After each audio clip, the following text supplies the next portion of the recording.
Hai teman-teman, hari ini kita bahas soal buat gulung yuk.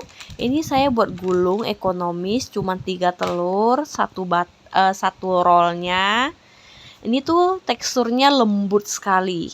Dan cara buatnya juga sangat gampang, karena semua bahan dicampur menjadi satu kecuali mentega. Dan ini udah pasti resepnya anti gagal. Nah, teman-teman pernah gagal nggak buat kue gulung yang semua bahan dicampur jadi satu lalu mixer?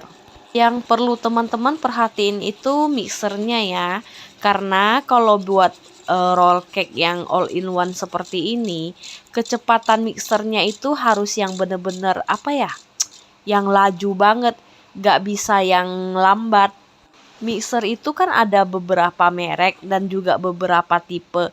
Ada yang laju banget, kocok sebentar udah kembang, dan juga ada yang agak lambat kan. Jika teman-teman mau buat roll cake yang bahannya all in one kayak gini, harus menggunakan mixer yang kecepatannya sangat maksimal ya. Kecepatan yang sangat tinggi, kalau enggak bakalan gagal ini. Dan sangat penting juga saat cairkan mentega, usahakan jangan sampai mendidih ya. Panaskan menteganya itu menggunakan api kecil dan terus diaduk.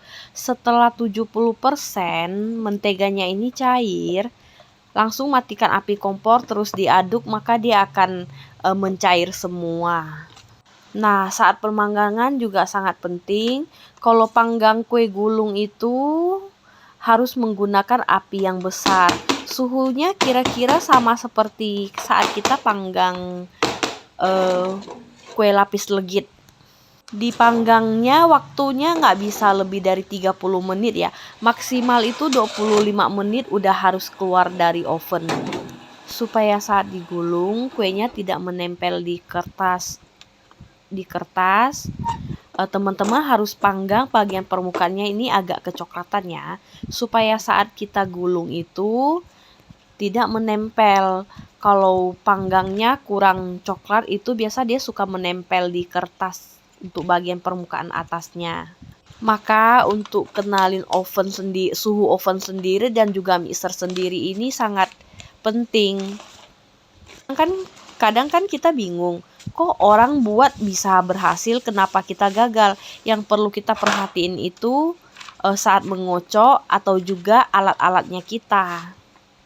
Kecepatan mixer dan suhu oven itu sangat penting loh untuk roll cake. Kalau menurutku kue gulung itu bikinnya susah-susah gampang. Kadang berhasil, kadang juga gagal. Tapi kalau kita udah kuasai alat kita sendiri, udah dijamin pasti berhasil. Kira-kira seperti ini ya teman-teman. Jadi teman-teman yang masih sering gagal buat kue gulung bisa dicoba lagi di rumah. Dan resep ini anti gagal ya, karena selama saya buat belum pernah saya gagal buatnya. Ya kira-kira seperti ini ya masukannya. Semoga bermanfaat buat teman-teman yang pemula.